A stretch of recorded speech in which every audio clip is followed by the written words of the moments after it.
എന്നൊരു 50 വിട്. എന്നാ ഞാനും ഇട്ടു 50. 50 ഒരു 50 അന്നാ 50 ഇട്ട്. എന്നാ വീണ്ടും എന്റെ വക ഒരു 50. ആ 50 ധൈര്യം കൈവിടരുത്.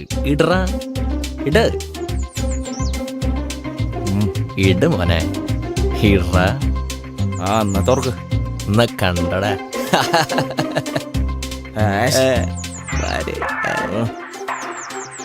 ഈ സമയത്ത്. ഹലോ നിന്നോടാരാ പറഞ്ഞ? ഓടിക്കണം പോലീസ് വിട്ടോടാ. സാർക്ക് വരാൻ കണ്ട നേരം. ആ വന്നല്ലോ രാജകുമാരൻ. ഇത്ര വേഗം ഭക്ഷണം കഴിക്കാനുള്ള സമയമായോ? തുടങ്ങി വന്ന് കേറിയില്ല അപ്പോഴേക്കും. മോനെ നന്ദു, നീ ചെല്ല്, കോഴിക്കറി ഉണ്ടാക്കി വെച്ചിട്ടുണ്ട്, ആവശ്യമുള്ളത് എടുത്ത് കഴിക്കും. ചെല്ല് ചെല്ല്. എടി, നീ ഒരുത്തിയാ ഇവനെ ഇത്രയും വഷളാക്കിയത്. പ്രായം എത്രയെന്ന് ഓർമ്മയുണ്ടോ? ഏതെങ്കിലും ഒരു ജോലിക്ക് സ്ഥിരമായി പോകാറുണ്ടവൻ. നാളെ ഒരുത്തിയെ കല്യാണം കഴിച്ച് അന്തസ്സോടെ ജീവിക്കേണ്ട ഈ പ്രായത്തിൽ വെള്ളടിയും ചീട്ടുകളിയും എന്താ അവന്റെ കയ്യിൽ ഇല്ലാത്തത്? എന്നെ കൊണ്ടൊന്നും പറയിപ്പിക്കണ്ട. നിങ്ങൾ സമാധാനിക്കും മനുഷ്യ. നമ്മൾ വിചാരിക്കുന്നത് പോലെയല്ല കാര്യങ്ങള്. ഞാൻ ഇവന്റെ ജാതകം പണിക്കരെടുത്ത് കൊണ്ടുപോയി നോക്കിച്ചു. വരുന്ന കുംഭം കഴിഞ്ഞ് മീനം വന്ന ഇവന് രാജയോഗമാ. കുംഭത്തന്നെ അധികം നാളില്ലല്ലോ.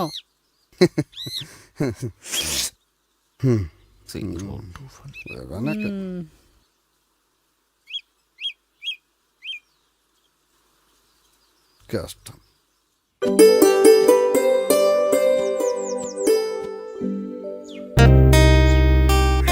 വന്നോ? എന്താണ് പരിപാടി? എത്ര നേരമായി ഞാൻ കാത്തിൽക്കാൻ തുടങ്ങിയിട്ട്. ഇന്ന് നമ്മൾ ഒരുമിച്ചൊരു സിനിമയ്ക്ക് പോവാന്ന് 2 ദിവസം മുമ്പേ പറഞ്ഞതല്ലേ നന്ദു? എന്താ മറന്നോ? എവിടെ, എന്നെ മാത്രം ഓർക്കാനുള്ള സമയമില്ലല്ലോ നന്ദുവിന്. സുമേ, നീ അങ്ങനെ പറയരുത്. ഞാൻ നിന്നെ കാണാൻ വരാനിരിക്കായിരുന്നു. അപ്പോഴാ അച്ഛൻ എന്നോട് പറഞ്ഞു ടൗണിൽ പോയി പച്ചക്കറി വാങ്ങാൻ. അറിയാലോ എന്റെ അച്ഛനെ, പച്ചക്കറി വാങ്ങി വന്നില്ലെങ്കിൽ പച്ചത്തേറി വിളിക്കന്നെ. ഓ അത് ശരി. എന്തിനാ അത്ര കഷ്ടപ്പെട്ട് ഈ നാട്ടിൽ തന്നെ ചുറ്റിക്കറങ്ങുന്നു? എന്തെങ്കിലും ഒരു ജോലിക്ക് പോയിക്കൂടെ? അതോടെ തീരൂലേ പ്രശ്നമൊക്കെ? ഞാൻ ശ്രമിക്കാഞ്ഞിട്ടല്ല, കിട്ടാഞ്ഞിട്ടാ. അതെന്റെ കുറ്റമാണോ? ആരുടെ കുറ്റമാണെങ്കിലും ശരി, നന്ദുവിന് ഒരു കാര്യം ഓർമ്മ വേണം. നന്ദുവിന്റെ കൈ പിടിച്ച് ആ വീട്ടിൽ കയറാനുള്ളതാ ഞാൻ. എന്തു വിശ്വസിച്ചാ കൂടെ പോരേണ്ടത്? ശരി ശരി, നല്ലൊരു ട്രീറ്റ്മെന്റ് കഴിഞ്ഞിട്ടാ ഞാനിവിടെ എത്തിയത്. ഇനി നീ കൂടെ.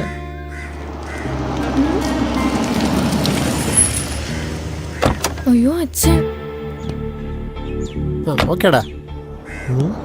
എന്താ എന്റെ പരിപാടി? നമുക്ക് പിന്നെ കാണാം.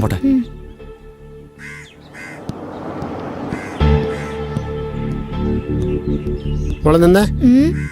എന്താ ഉദ്ദേശം? എന്തുദ്ദേശം?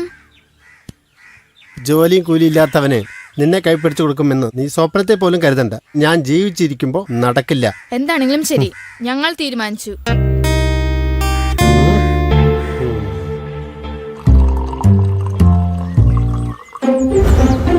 കറക്റ്റ് അളവാണല്ലോ. നിനക്ക് വേറെല്ലായിരുന്നടാ പണി.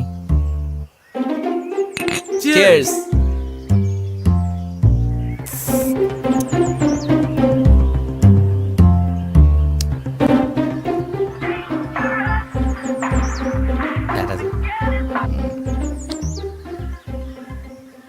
ആ പറടാ, എന്തൊക്കെയുണ്ട് വിശേഷം? നന്ദു, വിശേഷങ്ങളൊക്കെ അവിടെ ഇരിക്കട്ടെ. നിന്നോടൊരു അത്യാവശ്യം കാര്യം പറഞ്ഞാ ഞാനിപ്പോ വിളിച്ചത്. യെസ് പറയൂ. தம்பி, இங்க ஒரு கம்பெனில இருக்கிற வேலை பார்த்து வச்சிருக்கு. சீக்கிரம் வா. காந்திபுரம் பஸ் ஸ்டாண்ட்ல வந்துட்டு கூப்பிடுனே. ശരി. എന്നാ ഞാൻ ശരി.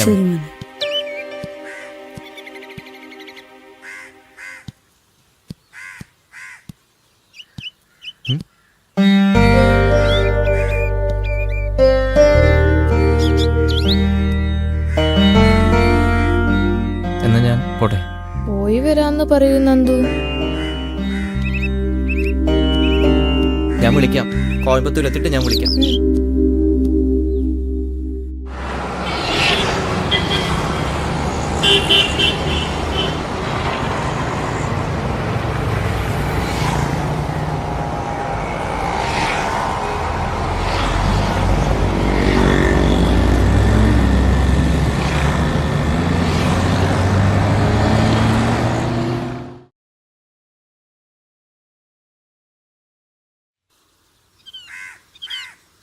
മോനെ നന്ദു, നമ്മുടെ ശേഖരേട്ടൻ അല്പനേരം മുമ്പ്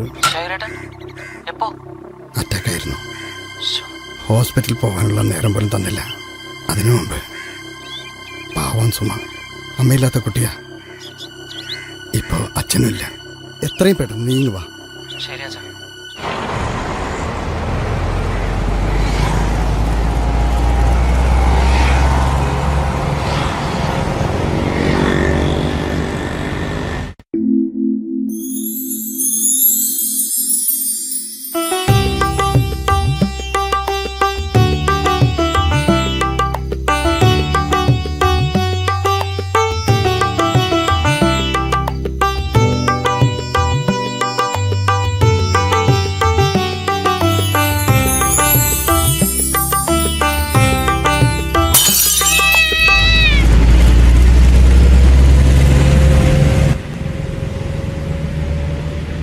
ഹലോ നന്ദു, താനെന്താ ഇവിടെ?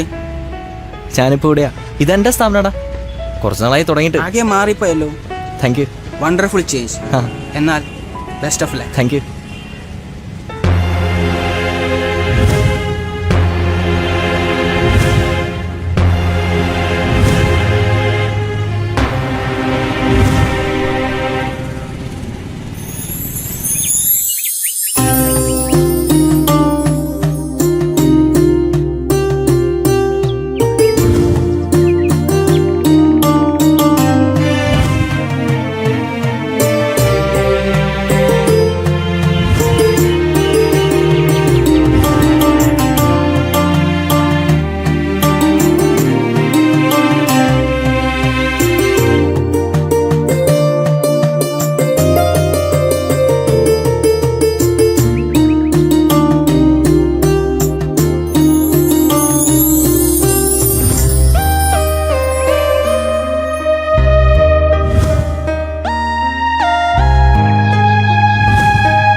ஐ லவ் யூ என்கிற வார்த்தை என்னிடம் முதல் முறையாக சொன்னது நந்து.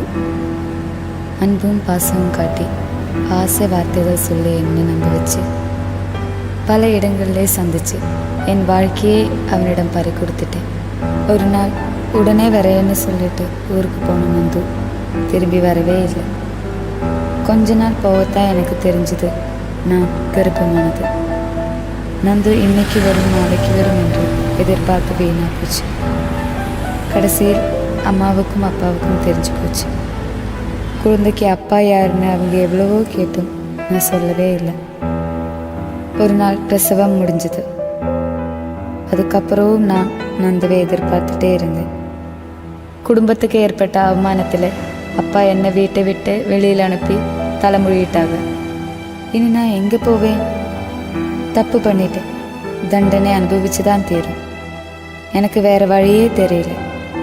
தப்பு பண்ணது நான், அதுக்கு இந்த குழந்தையும் உயிர் விடணும். இவள் யாரோட வீட்லையாவது வந்து நல்லா இருக்கட்டும்.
ഈ കുഞ്ഞിൻ്റെ അവിടെ നിന്ന് കിട്ടി.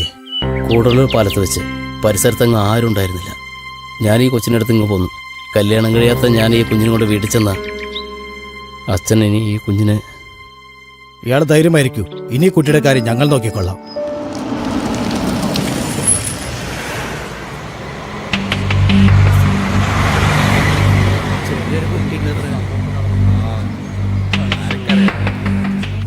ചാടിയതാ പറഞ്ഞ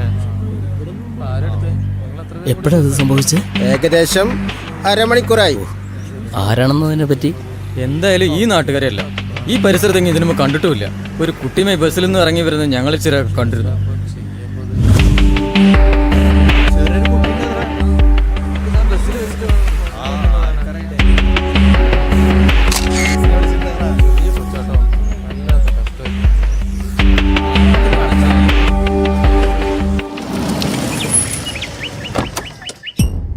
ഫാദർ, ഞാൻ നേരത്തെ കൊണ്ടുവന്ന ആ കുട്ടിയുടെ അമ്മയാണെന്ന് തോന്നുന്നു. ഈശ്വര, എന്തിനാണ് ഈ പറഞ്ഞത്?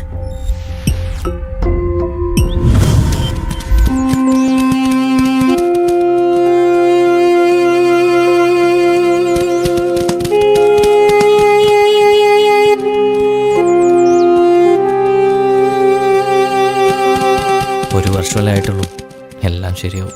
നീ സമാധാനപ്പെടും.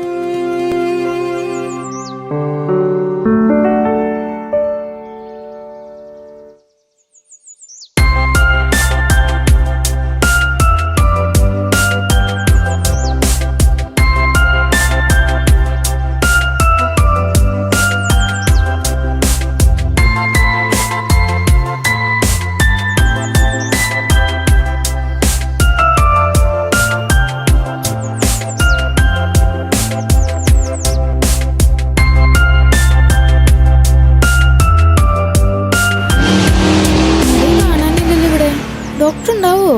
ഉണ്ടാവൂല്ലേ? എന്തായാലും നോക്കാം. ഇറങ്ങും, വാ നടക്ക്.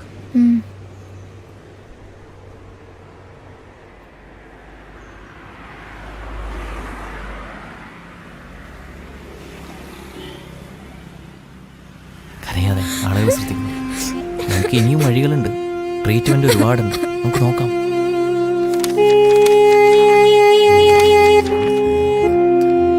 ഡോക്ടർ അങ്ങനെ പറഞ്ഞോ? ഇനിയിപ്പോ എന്ത് ചെയ്യും? എനിക്കറിയില്ല അങ്കിൾ. ഒടുവിൽ എനിക്ക് ഈ ഗതി വന്നല്ലോ. ഞാൻ എന്ത് തെറ്റ് ചെയ്തിട്ടാ ദൈവം ഈ വിധി തന്നത്? പാവം നന്ദു എന്നെ കല്യാണം കഴിച്ചോണ്ട് നന്ദുവിനൊരു കുഞ്ഞിന്.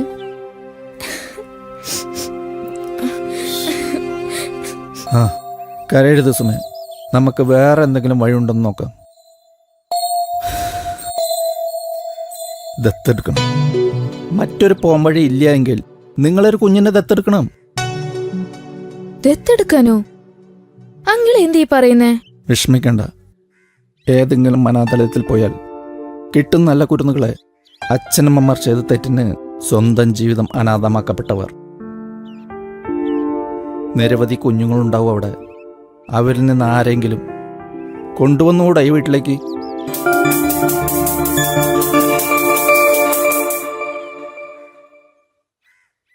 സുമ പറഞ്ഞാൽ എന്താ തെറ്റ്? എത്ര കാലാന്ന് വെച്ചിട്ടാ? ശരിയായ ഒരു തീരുമാനം എടുക്കാനുള്ള സമയമായി നന്ദു.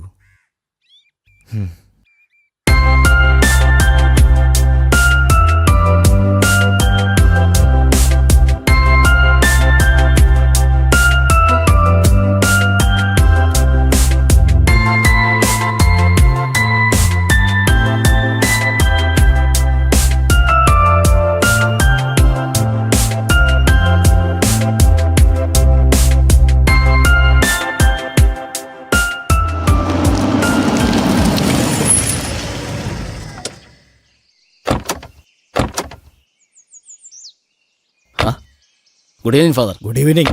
Please welcome Jeeva. വർഷങ്ങളായില്ലേ കണ്ടിട്ട്. വിശേഷിച്ചെന്തെങ്കിലും? ഒരു അത്യാവശ്യ കാര്യം പറയാനാ ഞാൻ വീണ്ടും ഇവിടെ വന്നത്. വരൂ, നമുക്ക് ഓഫീസിൽ നിന്ന് സംസാരിക്കാം.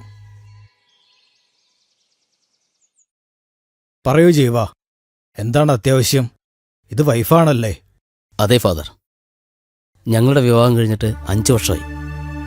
നിർഭാഗ്യവശാൽ ഒരു കുഞ്ഞിക്കാല് കാണാനുള്ള ഭാഗ്യം ഞങ്ങൾക്കുണ്ടായില്ല. നിരവധി ഹോസ്പിറ്റലിൽ ട്രീറ്റ്മെൻറ്റ് തേടിയെങ്കിലും ഡോക്ടർമാരെല്ലാം കൈയൊഴിഞ്ഞു. ഒടുവിൽ ഞങ്ങളൊരു കുഞ്ഞിനെ ദത്തെടുക്കാൻ തീരുമാനിച്ചു. അതിനുവേണ്ടിയാണ് ഫാദർ ഞങ്ങളോട് വന്നത്. ഒന്നും നമ്മുടെ കയ്യിലല്ലല്ലോ, എല്ലാം ദൈവം തീരുമാനിക്കുന്ന പോലെയല്ലേ കാര്യങ്ങൾ. പക്ഷേ ഇവിടെ ഇപ്പോൾ ഒരു അത്ഭുതം സംഭവിച്ചിരിക്കുന്നു. വർഷങ്ങൾക്ക് മുമ്പ് ജീവനേൽപ്പിച്ച കുട്ടി ഇപ്പോഴും ഇവിടെ വളർന്നുകൊണ്ടിരിക്കുകയാണ്. സത്യമാണോ ഫാദർ ഈ പറയുന്നത്? ആ കുട്ടി ഇവിടെ തന്നെയുണ്ട്. എനിക്ക് ആ കുഞ്ഞിനെ ഒന്ന് കാണാൻ. നിങ്ങൾ അന്ന് തന്ന ഫോട്ടോ ഞാൻ ഇപ്പോഴും സൂക്ഷിച്ചിട്ടുണ്ട്. ദാ ഫോട്ടോ.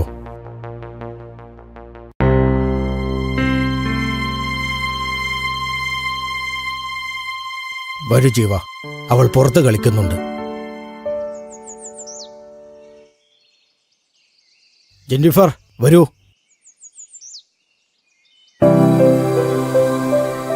ഇതാണ് ജീവൻ അന്നേൽപ്പിച്ച കുട്ടി. ഇവൾ വളർന്നു വലുതായി. ഇതാ മതി, ഇവള് മതി എനിക്ക്. ഇവളാണ് എൻ്റെ ഭാഗ്യം.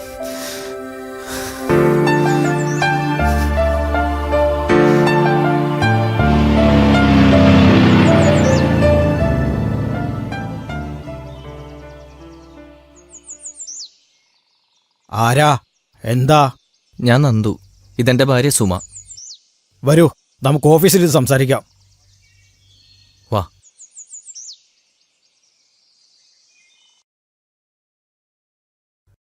ഇരിക്കൂ.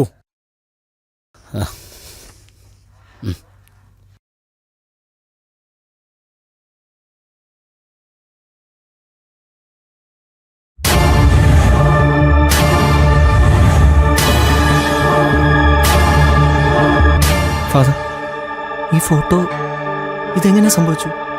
ആരാണ് ഇവിടെ തന്നത്? എന്തുപറ്റി? ഈ സ്ത്രീ കുറിച്ച് നേരത്തെ അറിയാമോ? എനിക്കറിയാം ഫാദർ. കോയമ്പത്തൂർ വെച്ച് ഞാൻ ഇവളെ കണ്ടിട്ടുണ്ട്. പക്ഷേ ഈ പെൺകുട്ടി മരിച്ച വിവരം...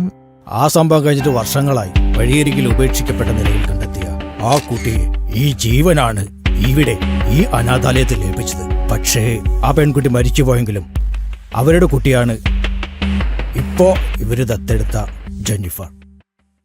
ഞാൻ കോയമ്പത്തൂർ ജോലി നോക്കുന്ന സമയം ഞാൻ താമസിക്കുന്ന വീടിന്റെ തൊട്ടടുത്താണ് ലക്ഷ്മി താമസിച്ചിരുന്നത്. ചെറുപ്പത്തിന്റെ ബാലിശമായ ഒരു വികൃതി, അതിലെനിക്ക് പറ്റിയ തെറ്റ്. അത് തിരിച്ചറിയാൻ എനിക്ക് കഴിഞ്ഞില്ല. അല്ല, ശ്രമിച്ചില്ല എന്ന് വേണം പറയാൻ. ഫാദർ, ലക്ഷ്മിയുടെ മോൾ അല്ല, എൻ്റെ മോൾ. ഇവൾ എൻ്റെ കുട്ടിയാണ്. ചെറുപ്പത്തിൻ്റെ ആവേശം കൊണ്ട് ചെയ്യാൻ പാടില്ലാത്ത പല തെറ്റുകളും ഞാൻ ചെയ്തിട്ടുണ്ട്. അവിടെ വെച്ച് എനിക്കുണ്ടായ അബദ്ധം, അതാണ് ഈ കുഞ്ഞ്. സുമ എന്നോട് ക്ഷമിക്കണം. വലിയ തെറ്റാണ് ഞാൻ ചെയ്തത്. അതിനെനിക്ക് എന്ത് ശിക്ഷ വേണാലും തന്നോളൂ. എനിക്ക് ഈ കുഞ്ഞിനെ വേണം. മോളെ, എൻ്റെ മോൾ.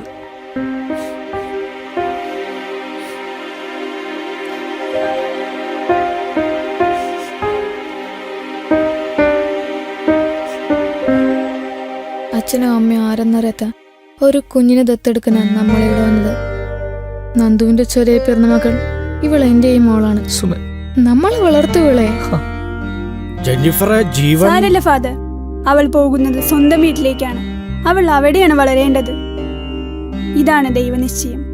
നാളെ നേരം പുലരുന്നത് പുതുവർഷത്തിലേക്കാണ്. ഈ പുതുവർഷത്തിൽ നന്ദുവിനും ഞങ്ങൾ തരുന്ന ഗിഫ്റ്റാണ് ജെന്നിഫർ. ഏറ്റവും വലിയ ഗിഫ്റ്റ്. Thank you sir.